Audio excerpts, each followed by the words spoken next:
This is one of the original lower links that came off my car, and the most important thing to notice here is how crooked it is. This is a flat surface, and as you can see, the lower link has a bend in it. I can almost put my fingers underneath this.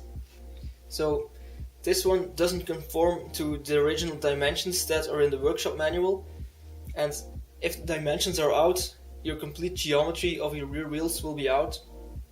So this one needs to be replaced. There are a couple of options to do this. You could buy an original one from one of the specialists, or you could buy one with polyurethane ends, or one with polyurethane ends and a threaded piece on one end so you can adjust it. Or you can do what I'm going to do, and that's building one that's completely adjustable with threaded spherical bearings on the ends, that's adjustable while on the car so you can adjust your camber. And I'll show you everything you'll need to build one like mine, and then I'll show you how I'm going to build it, and hopefully that will help you to build one of your own. These are all the components that you'll need to make your own adjustable lower links, and I'll quickly run through all of them. These two are 2 half-meter lengths of tube with an internal diameter that matches these threaded end pieces. You have 4 threaded end pieces, 2 with a right hand thread and 2 with a left hand thread, and you have 4 spherical bearings, rod ends, whatever you want to call them, with 1/2 inch threads, 2 of them with a right hand thread, 2 of them with a left hand thread. You have some half nuts, 2 with a right hand, 2 with a left hand thread, and 8 of these misalignment spacers. What these misalignment spacers will do is these will make sure that your spherical bearing has its complete range of motion. If you would use just some washers or a nut on the end, it will hit the spherical bearing, and this will make sure that you have the complete range of motion, because the lower links aren't 90 degrees but they're at a slight angle, so you definitely need those. And the last thing that I bought are these dust boots. I have 4 of them, and these will mount on top of these spherical bearings, and what they'll do is they'll prevent a lot of grime and dirt to go into the bearing, and this will make sure that the bearings will last quite a bit longer. Because these lower links are in the open, a lot of dirt can go in them, so these dust boots are a good precaution to make sure that you don't have to change your bearings every year. I bought all of this from McGill Motorsport in the UK. They have a website where you can order, or they have a shop on ebay.co.uk, and they'll send it anywhere in the world. The prices are quite good and the components are of an excellent quality, so I definitely recommend them. Buying all of this, it isn't that expensive, and it's quite a bit cheaper than buying your lower links from a specialist. So if you want to put some time in, you can save quite a bit of money. And this isn't that difficult to build, so I'll show you how I'm going to make mine, and then you can decide if you want to try making your own. Now, before we can start building it, we'll need to get some measurements. And as you can see, this is a page out of the workshop manual from Cherry's website. This is the lower link, and there are quite a bit of measurements on here already, but not the one that we need. We need the measurement from this point to this point, and by using the measurements that are mentioned on here, and by using the Pythagoras formula, we can calculate the point from here to here, and I've already done that. And the point from here to here is 484.07 millimeters. So now we know that the eye from a spherical bearing on this side and the eye from the spherical bearing on that side needs to be 48.4 centimeters apart. And now we can get to all of our components, and I'll show you some more measurements on how we're going to get there. So we'll need to do some measuring and some thinking about what do we actually want from our adjustable lower link. And I was thinking it will be nice to have some adjustment outwards, so more negative camber and some adjustment inwards, so a little bit less negative camber than the original measurements will allow. So what I've done is I've calculated what our maximum lower link length would be. So to be able to support the actual loads, the amount of thread that needs to be threaded in to the threaded end at all times needs to be 1.5 times the measured thread diameter, and this is a thread of 1/2 inch. So if you calculate 1.5 times 1/2 inch and convert it to metric, it's 19 millimeters. So 19 millimeters needs to be threaded in at all times just to be safe. So this is exactly what I've done with this one. This one's threaded in for 19 millimeters, and I've put the lock nut on here. So the amount of adjustment that we'll still have to thread it in is this. It's a centimeter of thread on both sides. So if you want to have adjustment inwards and outwards, and this is the complete outwards measurement, then we'll have to divide the centimeter of movement inwards and through. So we'll have to get the original dimensions, so 48.4 millimeters, when both ends on both sides are threaded in until 1/2 centimeter. So that's what I've done on this side. This is 1/2 centimeter of thread. That means that we can adjust the lower links for outwards for 1/2 centimeter and inwards for 1/2 centimeter, and we can still use the lock nut. Now we'll need to measure this, and I've already measured this.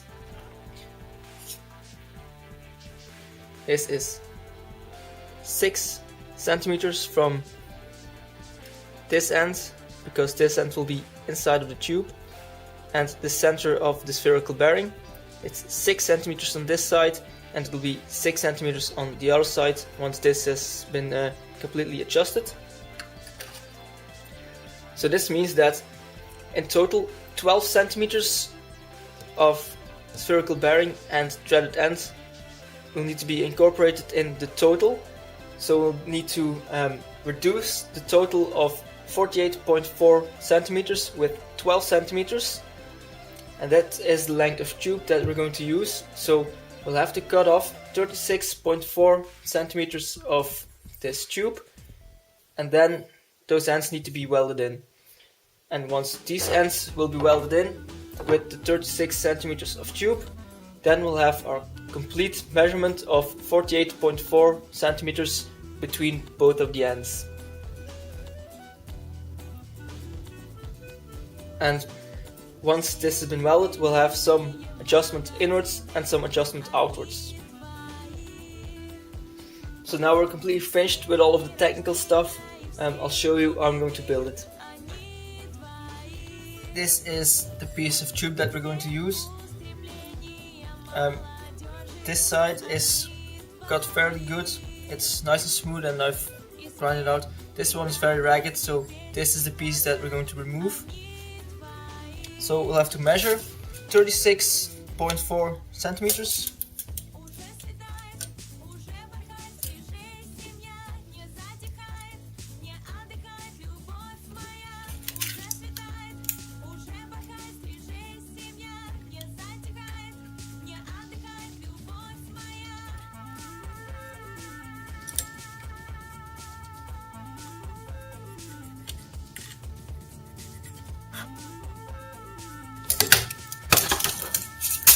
I've made a mark. Now the trick to cut this one straight across without having a chop saw is using a little bit of tape.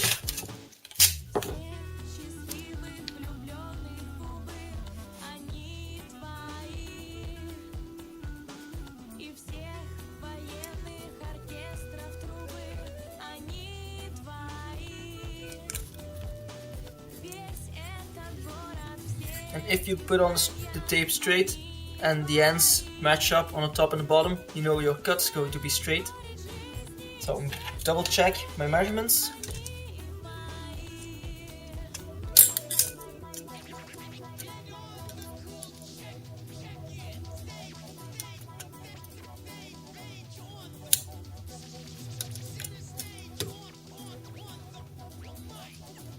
36.4. My tape is a little bit over, so I'll prefer just to have the tape on 36.5.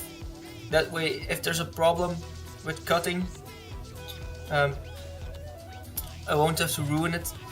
So I'll just have a millimeter of extra meat on here, and I can grind it off afterwards to be sure that everything's completely 36.4 millimeters.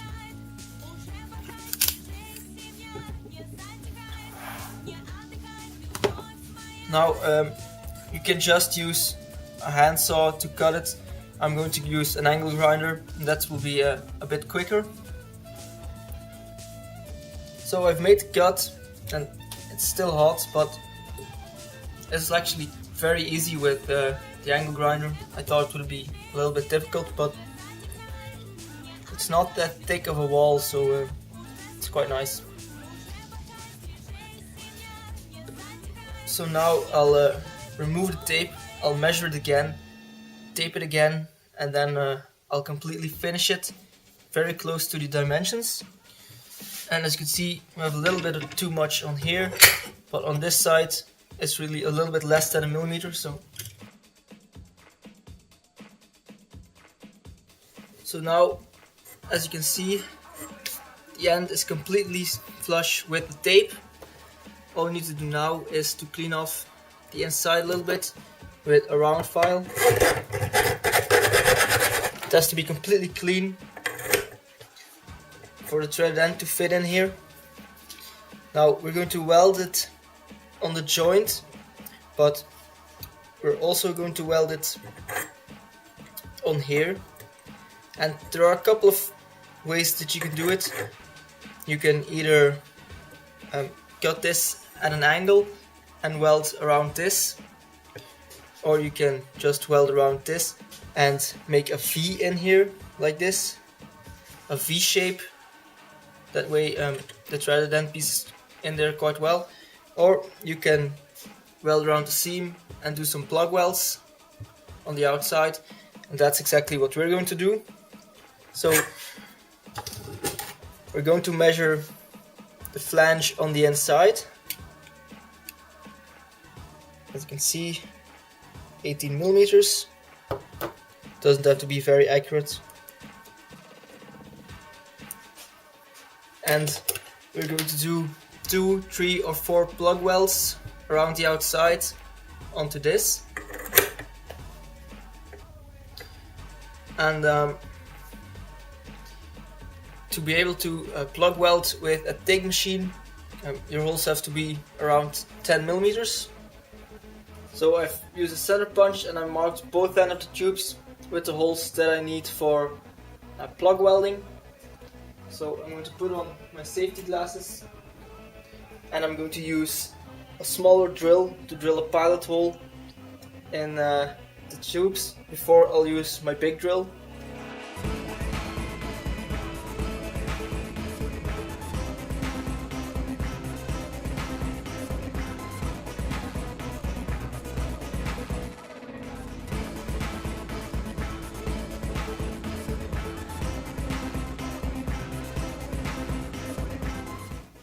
And that's the pilot hole already drilled. Now you can do this by hand if you want to. I have the spiller drill, so I'm just going to use it. This is also a very cheap pillar drill. It's one from Topcraft, one from Aldi. It costs about €100. It has a 16mm drill chuck, so it's not the best, but it's okay for what I needed, and it was quite cheap, so I'm glad I bought it. So now we'll take the tube out and switch to the bigger drill. Now I've put in the big 10mm drill, and I'm going to drill out the smaller holes. One of the methods you can use to center the drill on your pilot hole, just lower it inside of the hole and turn it. Once the part's loose, then you can center it. So I've built a little jig with some welding magnets just to hold this in place. This is a tube, this is the end piece with these 3 big holes drilled. I've only drilled the holes on this side, so if it doesn't work out like I plan, and I can use one of the other methods on the other side. I've cleaned this with acetone. And you can see it's chamfered here, so it's nice to weld. So now I've welded around the gap. I'm going to try and plug weld it. Now this isn't the easiest when TIG welding, so bear with me. I'm hoping it works. So I'm first going to weld around the edge. Once this has been welded, then I'll fill the puddle so it's complete.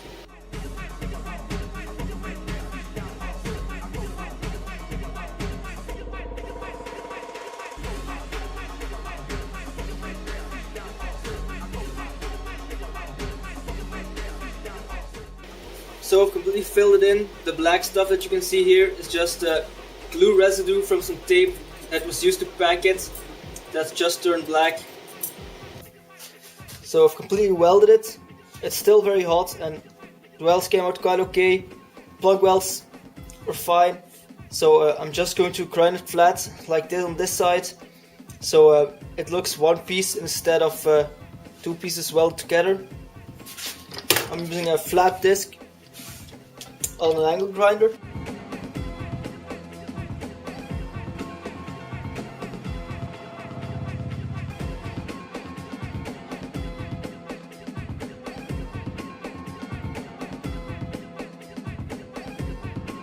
So as you can see, this is the rough grind.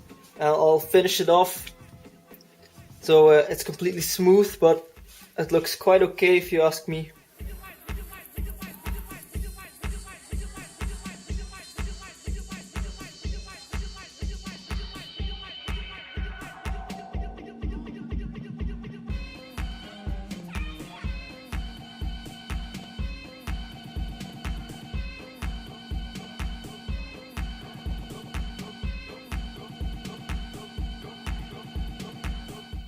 So now it's completely smooth, and I'll finish it off a little bit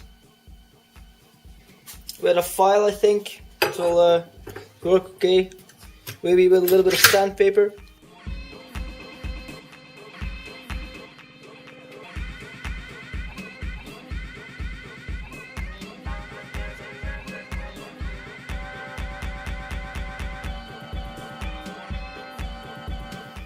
This is one side finished, so now I'll drill out these holes on this side because it worked quite well with the plug welding. So I'll do the same on the other side, but on this side we'll have to use a left hand threaded insert. As you can see, this one has a groove in it, so you can see the difference.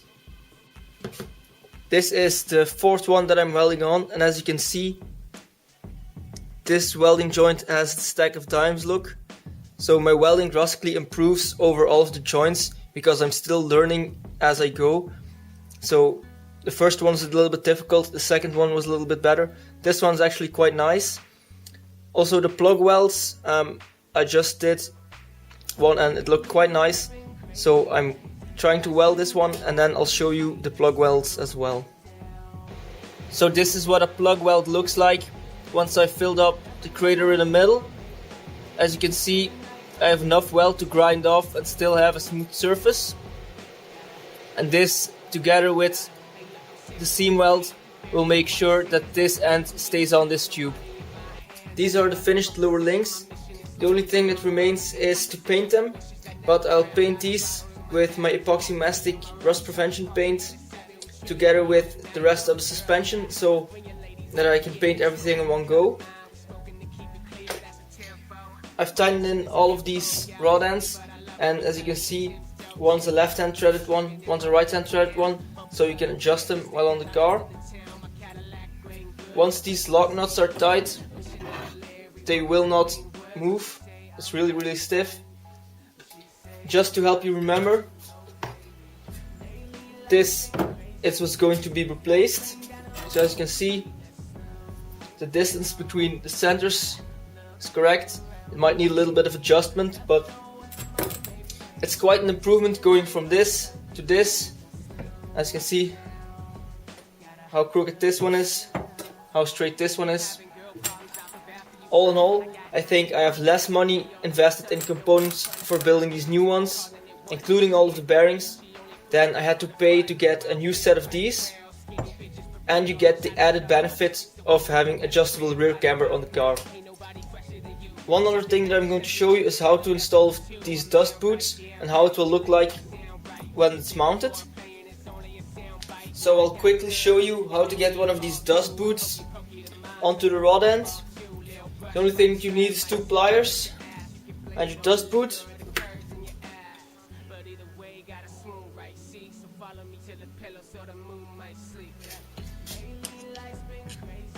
So you just try to open the lower hole, and it's the easiest way if you put it in lengthwise so you can stretch over the bubbled edge while you stretch it.